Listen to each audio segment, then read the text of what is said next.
Uh, it actually goes back into the 40s of pictures, 60 to 40 to 60.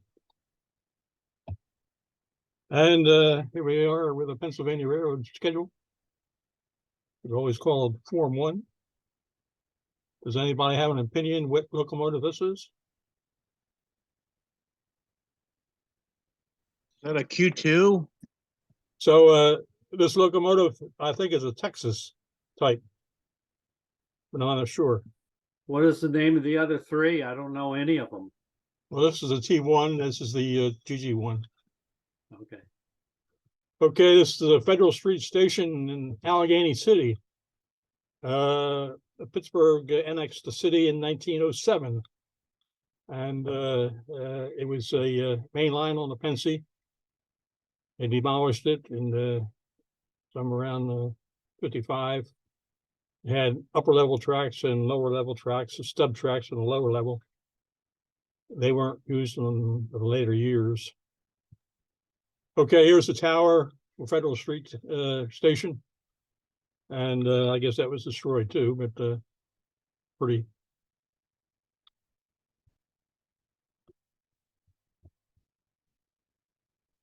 Okay, Pittsburgh Union Station opened in 1903.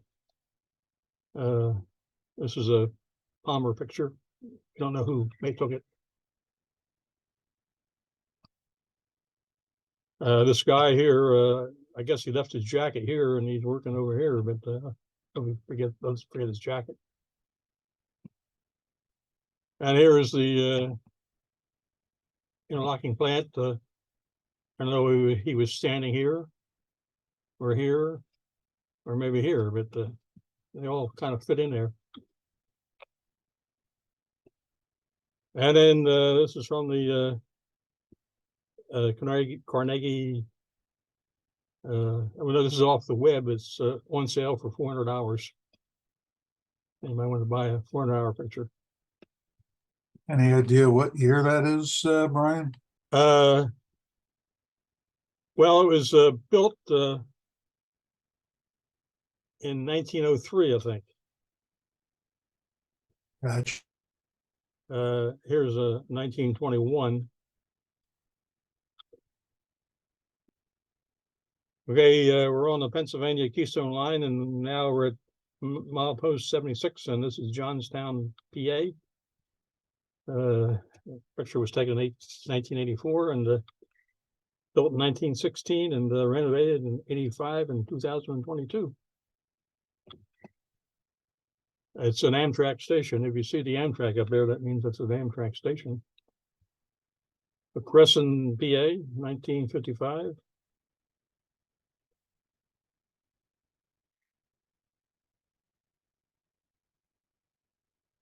Now we're on the horseshoe curve. I don't know where you want to mark the miles. It's 108 miles from Pittsburgh. Brian, that's the same engine that was on the same type engine was on the cover of the Yeah, that's the Texas. timetable. It's Yeah, I Texas. think it was the Texas. Yeah, it's the Texas. You're absolutely correct. Yeah, and 125 of them were built during the war, and all were scrapped.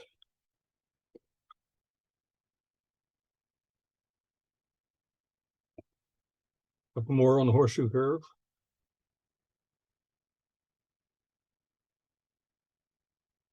The round hole there is loose. The round poor holes.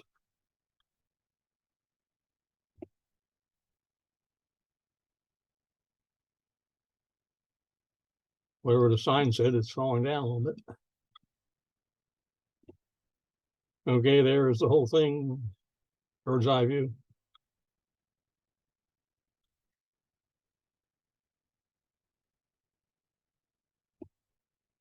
Now we're in the Altoona, milepost 113.9, and there's a pretty back trailer.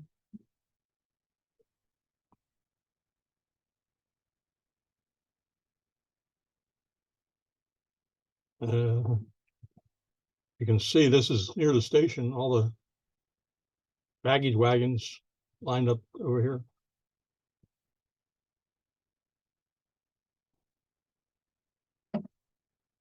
There's the Altoona Tower in 1965. That was west of the station. There's a road that crosses there right by the tower. And I guess it's there's the station. In 54, it was built in 1887 and demolished in 1972. Another shot in 65. So you go back. I wonder if Katie got her car fixed here. This building here is been cut off in the 65 picture. It's gone. And they tore down. I guess it was not worth what they wanted for it. There's a picture of the brickwork. 65. Here's a picture of the track. There's the station there. We're looking east, and the tower is back here.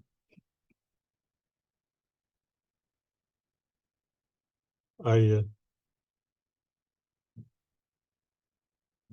couldn't identify any other buildings, but except the station there.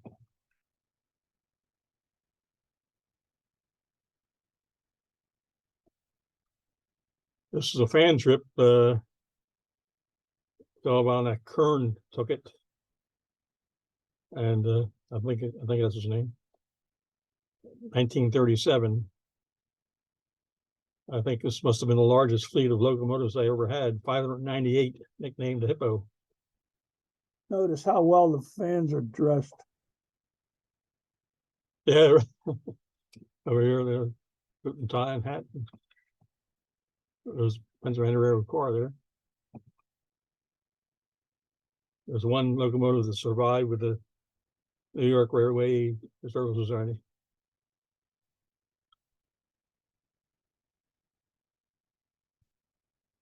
Huntingdon Tower. That's a Amtrak stop. Milepost 147.7.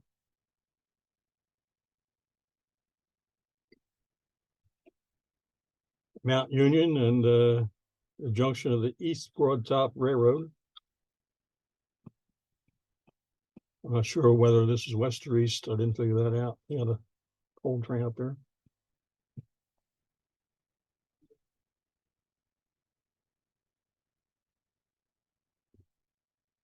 This is Lewistown, a Amtrak stop, and according to the volunteers at the station, it was built in 1849 for freight and made into a depot in 1868. That's the headquarters of the PRRTNHS now. Okay. They say it's the oldest structure built by Pennsylvania Railroad, which is still standing. Anybody disagree with that? Yes. Well, there's a lot of bridges between Columbia and Philadelphia. An awful lot of bridges that are 1850s, 1840s. Okay. Actually, I'm going to disagree because technically the Pennsylvania Railroad begins at Harrisburg and ends at Pittsburgh. So this may be, in fact, the oldest PRR station. Okay. All the other lines were leased, were taken over by the Pennsylvania Railroad. Okay, I didn't know that, because some of the bridges have PRR on them, but they're just added on to the original P&C Railroad. They're just expanding it. So Yeah, that's correct. But all the lines east of Harrisburg, you had the Philadelphia and Columbia. That was an independent line at one time. And the Pennsylvania Railroad would charter new companies in order to build new lines elsewhere in the state. interesting. Also, west of Pittsburgh, technically, It is not the Pennsylvania Railroad, but the Pennsylvania lines. And they were all leased by the Pennsylvania Railroad. Boy, what nuances. Yep. Well, they leased the Cannon and Amboy for 999 years too. This is an Amtrak stop. This is the also the terminal for the Juniata Valley Railroad. And that's their terminal. Google shot. It's Lewistown Station is not really in Lewistown. It's across the river from Lewistown, really. And their yard, the Juliana yard, is right next to the station. Down this way somewhere.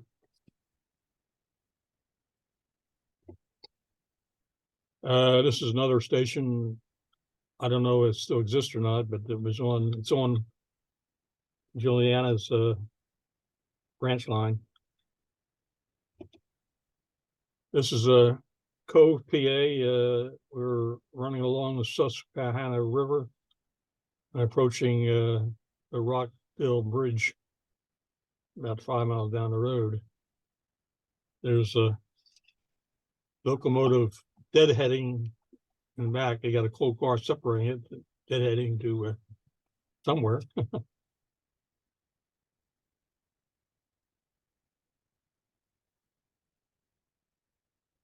And now the next little town is Perdix, westbound freight with a mountain type on the point.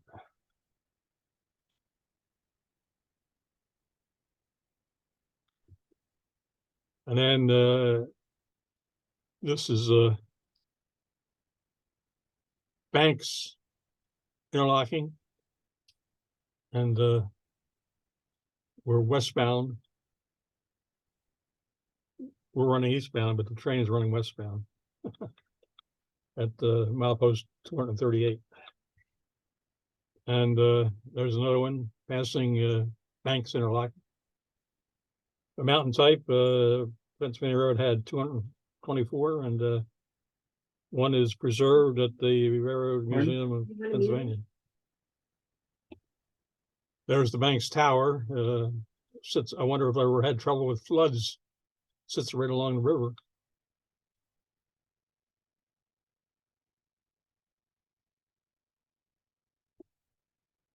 And there's their interlocking plant, and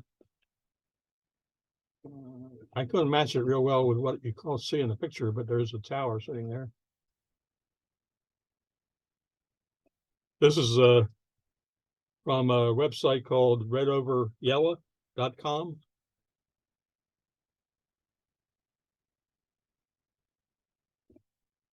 And we're coming around the bend. The Susquehanna makes a big bend there at after the bridge. It comes down a ways and makes a bend and starts going west. So this is the bend. Right here is the linkage for a switch.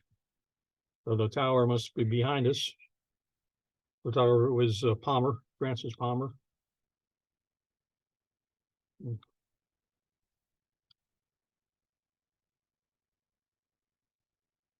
And we're powering through Marysville. We're going east, but they're coming west. I don't know what these are, crew houses or tower or switch houses or what, but like the one on each side. Believe they're pump houses because they're water standpipes on that bridge there. Oh yeah. Oh, okay. Pump house. Okay, that's a good idea. Huh. Okay, we're at the bridge. This locomotive is backing up, as you can see by the smoke. We got another one on the bridge over here, somewhere right here, puffing smoke. And I guess this goes to the Enola yard on that way. That track right in front of you, the lower level, it takes you down to Enola Yard. Yeah. So both here and down here, heading for the yard. There's the whole bird's eye view of it.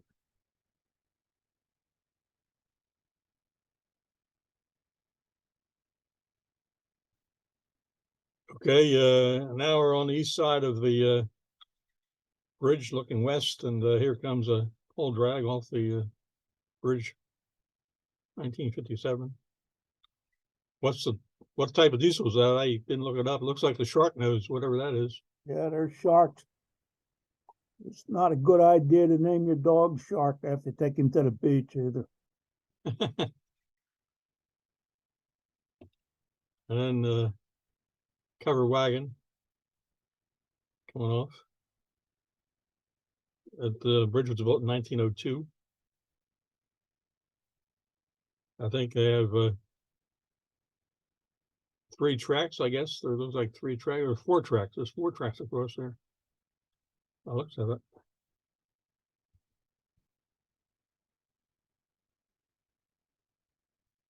Now here's the Rockville Tower, 1956. I'm not sure what we're looking at, east or west view, but we got both sides of it here. Maybe this is a compressor or a generator or a truck there.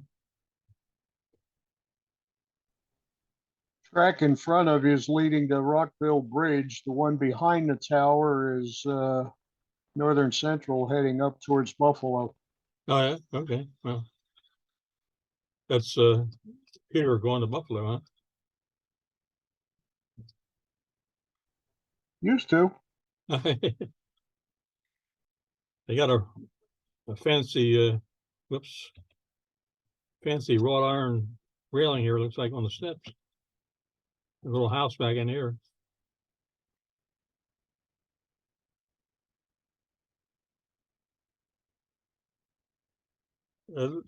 This looks like the horseshoe curve, but it's not marked horseshoe curve. It's Rockville. You can see the tower right there. I don't know if that's the same tower, but well, it's back. You see this white thing here. There's a white thing there, so it might be the same one. That's Rockville. What do you think's in those tanks? I think it's a heat exchanger, or it's probably a refinery distilling tank or something like that. I think that's something for a refinery. Why would they have 3 cabooses? That was my next question. That would be for the crew accompanying the tank to live in. It's no date and no photographer. It's in the Palmer collection, but no documentation on it, except it is Rockville, PA. Now we're in Harrisburg, and we're looking east, and this is in the collection but no name. There's Harris Tower right here, and the Harrisburg station. Now these have been raised and removed, right? The train shed, they're gone. Is that right? The PRR station. On the Harrisburg station, they're gone, I think. I think the train sheds are still there. The station, they're still there, really? Yeah. This is Tower is a museum now. yeah, this is a museum, right? And that's And the this is a Reading terminal right here. I like that down in the lower center front there, almost looks like a triple frog or something like that. That's a real work of art. This is a double crossover here. Double crossover. It's That's a double pretty crossover. interesting. Yeah. Versus a slip switch, double slip. There was no date, and we don't see any catenary, so that dates it a little bit. And they electrified the line in 1938 to Harrisburg. I don't know how far past the station they electrified, but this one, here's the track diagram, and there's the tower right there. Here's that double crossover right there. Here's the Reading line coming in here.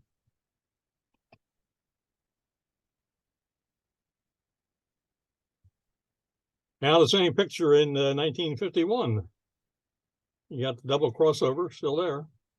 You got the electrification, and you can't see the tower, but there's the Reading. That's been leveled, demolished. The Reading terminal in Harrisburg.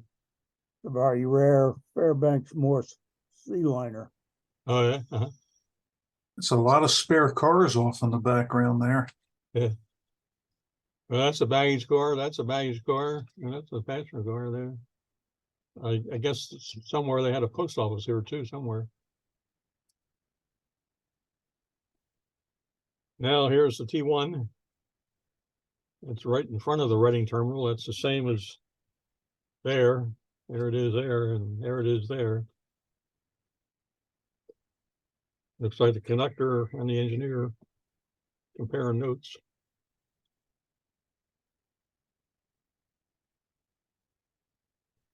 And there's another one.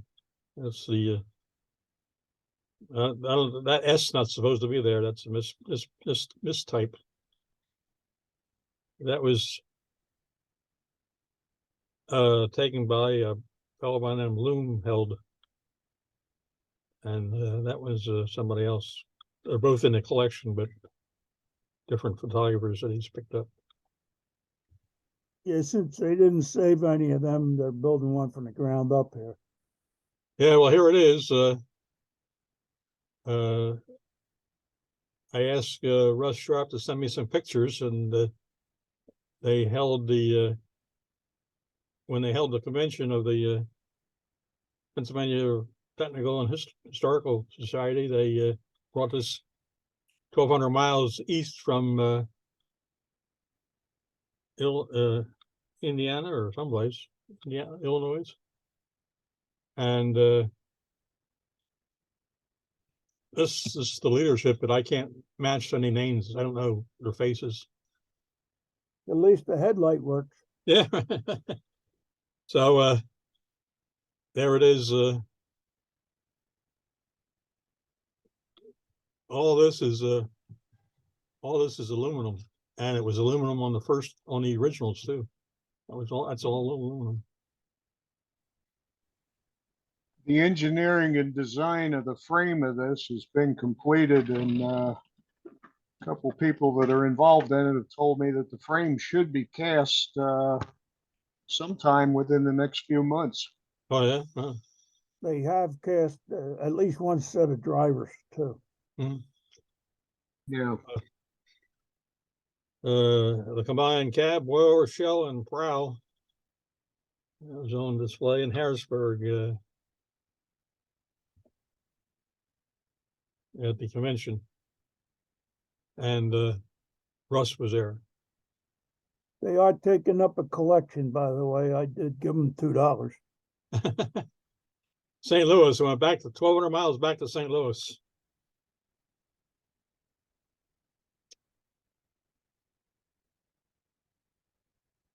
And this is what's completed. The yellow is under construction, and they've acquired or constructed the wheels, and so that's the statistics for the locomotive.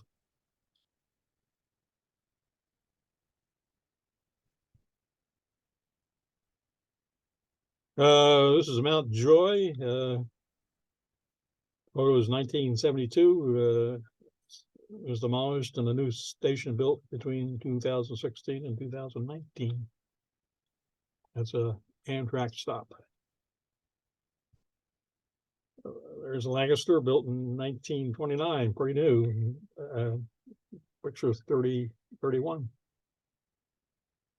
The cars are neat. Milepost 280 from Pittsburgh. Lehman Place, 1946 by Palmer. Also the junction for the Strasburg Railroad. This is Route 30 over the tracks.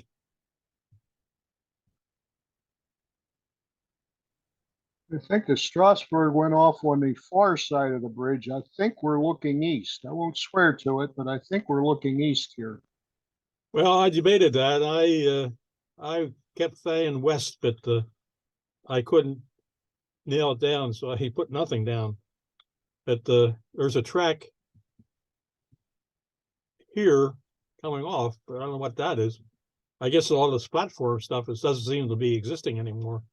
Well, there was a station and some sort of like a farm implement type place over there that did have a siding at one time.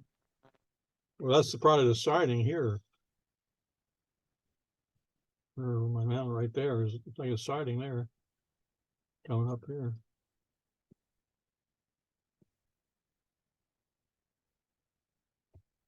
Okay, Abraham Lincoln made Lehman Place whistle stop on February 22nd, 1861, with a crowd of 500 people. And then Herbert Humphrey also stopped and spoke in 1968. Didn't say how many he spoke to, but he stopped also. That previous picture is taken in Paradise or Lehman's Place. And that's the Route 30 bridge that's over the tracks. Yeah. They just excavated on the right-hand side to put in a new facility for the train line that comes from that facility across the street from the Pennsylvania Railroad Museum. And when they did that, they excavated 40 stone sleepers, all made out of sandstone. Oh yeah, well. Yeah. Well, I guess looking at the curve, the curve could have indicated what direction we're looking at also, but I didn't. Yeah, you're looking eastward. It's looking east, huh? Yeah.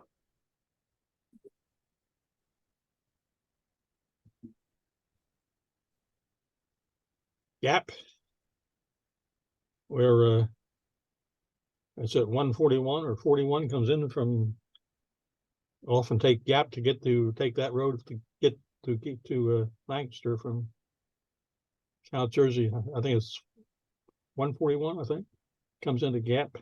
No, 41. 41, okay, it's 41. Yeah. There's a strange clock tower in the town of Gap. Yeah. Yes, sir. By the way, the station's still there? Probably not, I guess. That building's not there today. No, I didn't see it on Google. I've been in Gap many times. There's 10 or 12 stone sleepers just west of Gap. Mhm. And that building certainly is not there today. Thanks, Peter. Okay, here's Parksburg, 1963. It was opened in 1905 and is still owned by Amtrak. And the station appeared in a film called Witness. And that was on Wikipedia. Harrison Ford, I think that was. Yeah, it was it had an Amish theme to it. Somebody Amish family witnessed a murder, and they were trying to protect the Amish. Somebody was trying to dispose of them.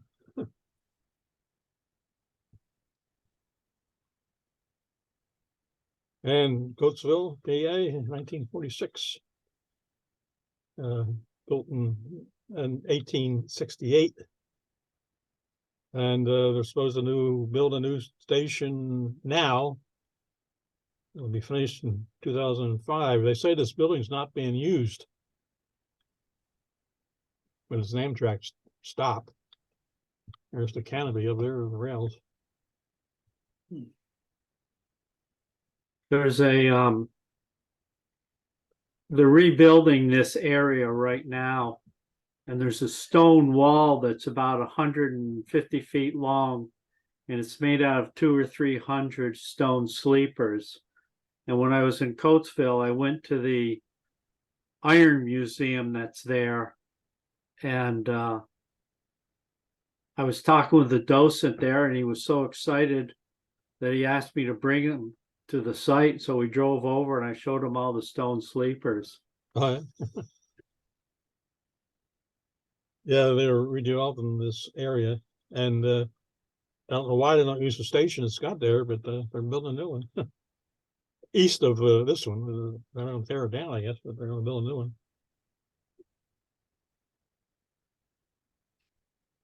Thorndale Tower, 1969. They don't have the standard emblem that the older towers have. They just have a block. It's all made out of brick. Pretty new, I guess. Font looks Penn Central rather than Pennsylvania.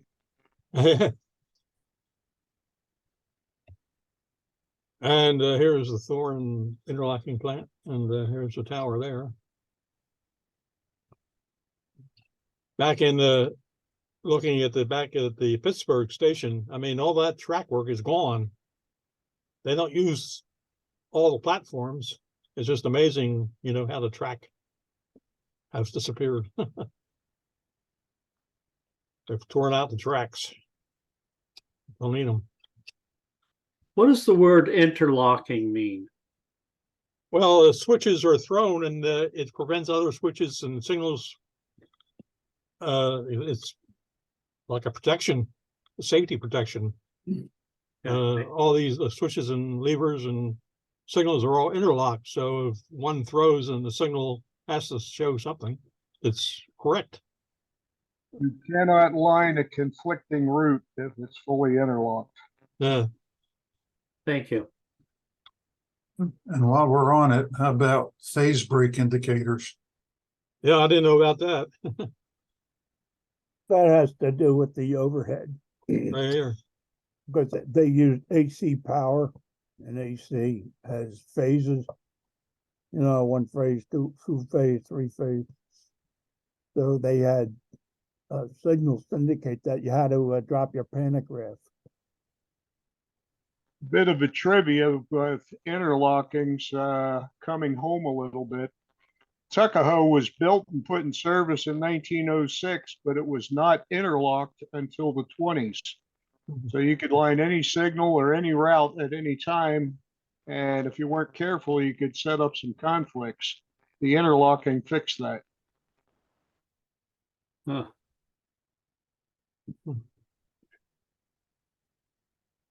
I didn't research these locomotives.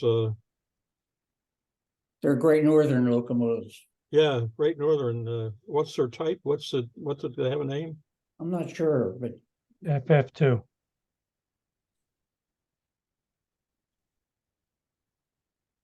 They bought them from out west and brought them here. right. I guess they ran into Philadelphia and back out to Thorndale. They're mostly for pusher service, I think, out of Thorndale. Got some super pantographs on there. Wow. And they had to have two pantographs up, I guess. The other one just had one.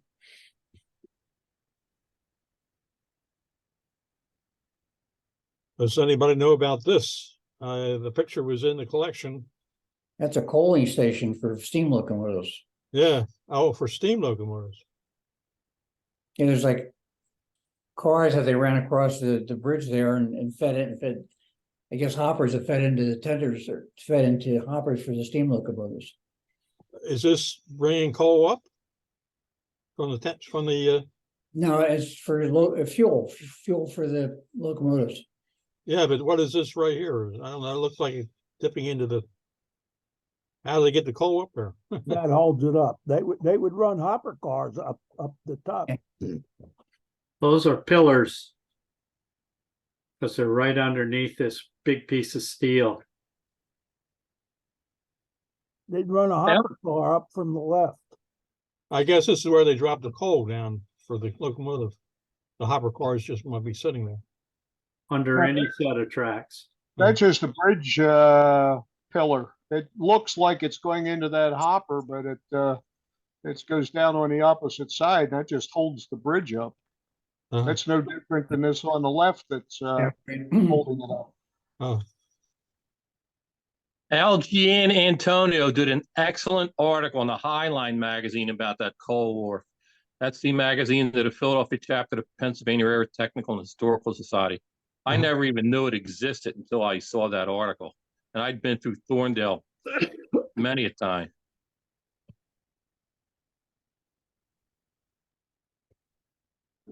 Lenlock.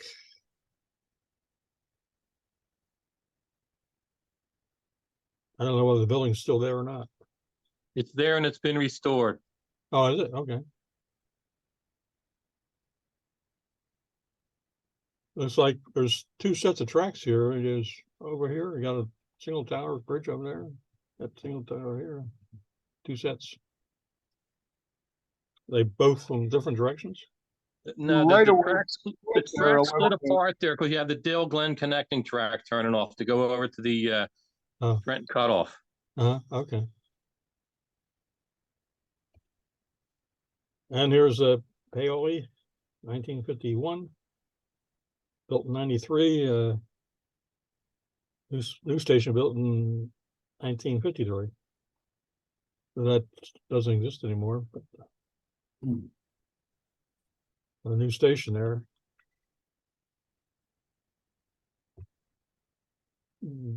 Devon, VA, opened 1883.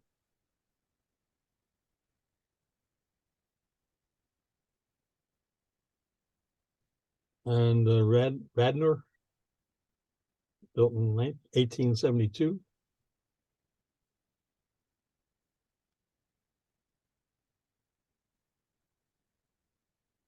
Three of them, three pictures of that. Like an Amish guy up here.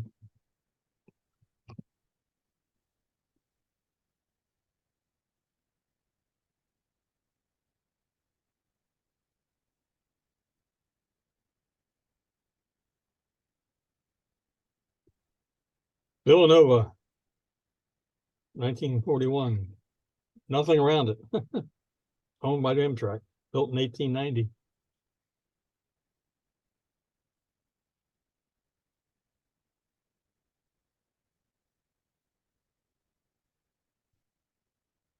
Haverford, owned by Amtrak.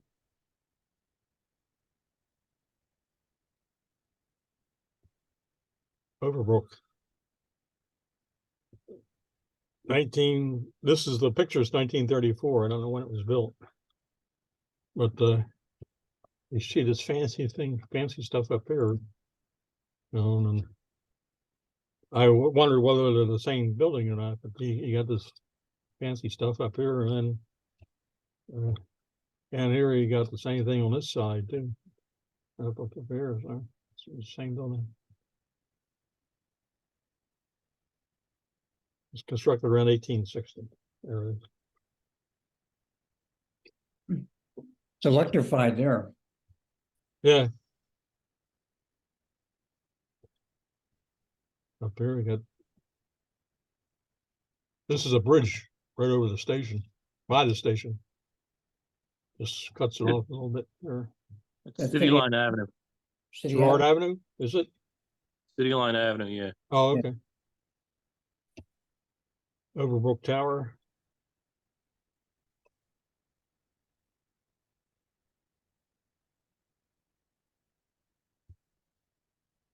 Well, we're coming into Philadelphia, and we're meeting some traffic coming across the bridge at the Schuylkill River. That was like a PRSL train. Yeah, it does. 1948.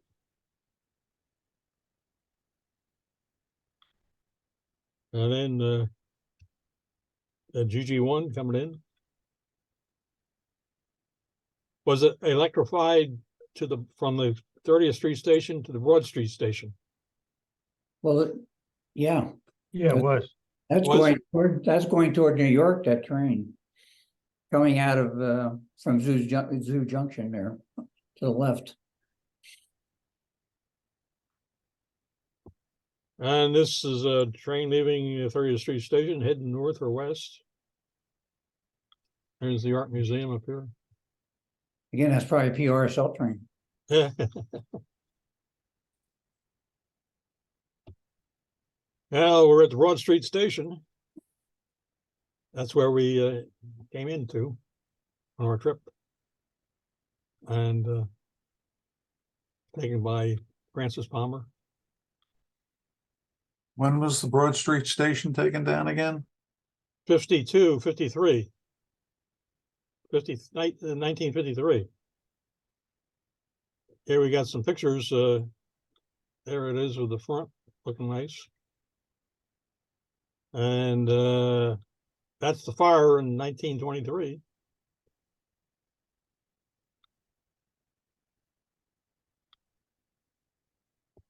And here's the demise of the station. I started April 1953.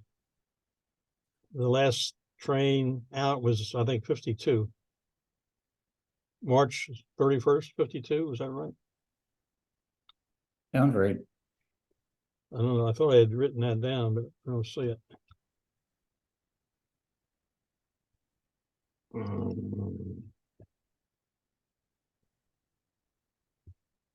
And we're left with the last story. I guess it's a story can be two words there. Last story and last story. I love the people standing underneath the on the sidewalk there and crossing the sidewalk as the it's being taken down. Looks Yeah, really they don't seem to be making any cautions about the people anywhere. I know, it looks really safe, you know.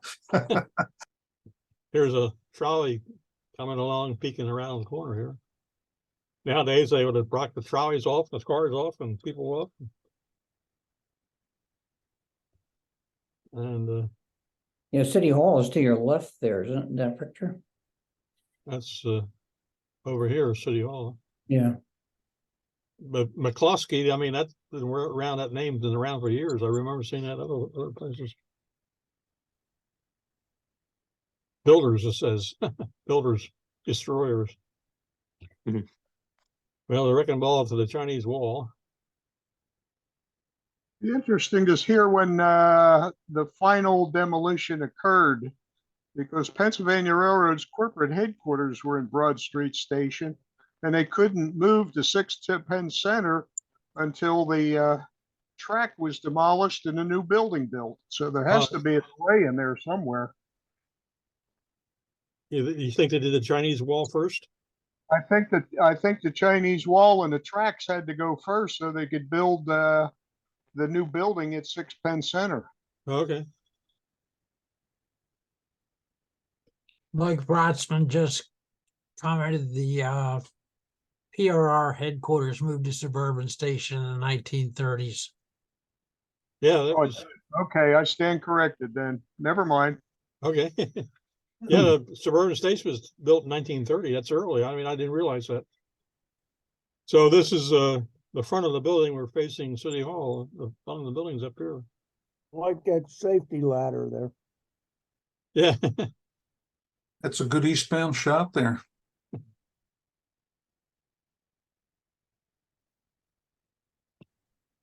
And then the one of the arches that the road went through.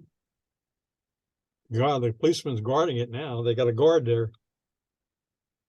Does this building still stand over here? I guess it's a pretty big building. It is. That's Suburban Station, I believe. Suburban, yeah, I think it is Suburban. And then we had some freight come in at the freight station, and we're going to go over and pick it up. This is the Philadelphia Wilmington and Baltimore Station, and picture is 1933. It was built in 1852 and demolished during the war. And it was decommissioned as a passenger station in 1882 when the Broad Street Station was built. And that was used for freight. Well, the freight station is behind that, and it's now a supermarket. They kind of restored the freight station Looks good. That's the other one. That's the one down the road. This is at Washington, and that's another one. There's two of them. One of them, the other one is still standing, and that's what I kind of believe, that it was two different ones. Is that correct? Or is I that the I thought it was kind of behind this station right here. It was, okay? I think it's, right near the corner of Broad and, Washington. Yeah, I know it's at Broad and Washington. Yeah. And then we're going to cross the ferry to get back to Camden. This picture is 1952. It was built in 1899. And the last other guy, this is the last, I said 31 for the station, but the March 31, 1952 was the last ferry to cross. I guess they came to Philadelphia. I remember my parents taking me on the ferry before it ended.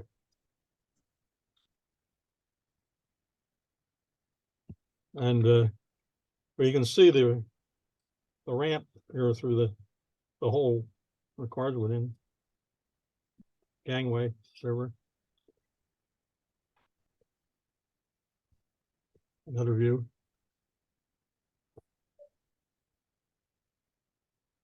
Served as a farmer's market for not too long, but for a period of time. I mean, not 3 or 4 years.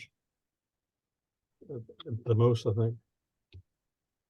And this is a internet picture. That's the ferry house before the last one, built in 1876 for the Centennial Expedition, built by the Pennsylvania Railroad. Pictures from the Library Company of Philadelphia. Those are cable cars, by the way. They're cable cars? Yeah. Yep. Oh yeah, well.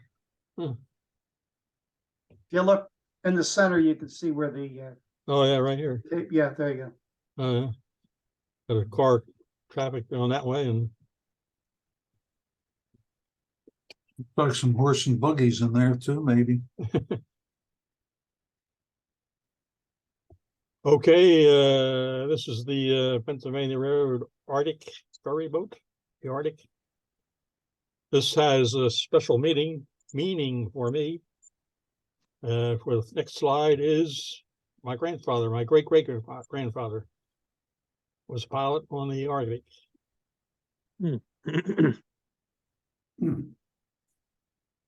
Retired Pennsylvania Railroad, and after he lost his eyesight, he was on as a pilot until 1903, and then he became a ticket taker, and then he retired in 1909 and died in 1914. Did you work for the Pennsylvania Railroad? Yeah, Pennsylvania Railroad. Yep. Well, they certainly spell it out in not so muted words there, do they? Don't they? Cause of death. Wow. These are the courier. One's Courier Post, and the other one's a Morning Post or Morning News of Camden. Both of them are Camden. Okay, and that's the final picture. Well, thank you, Brian. You're good. That's it. That's all.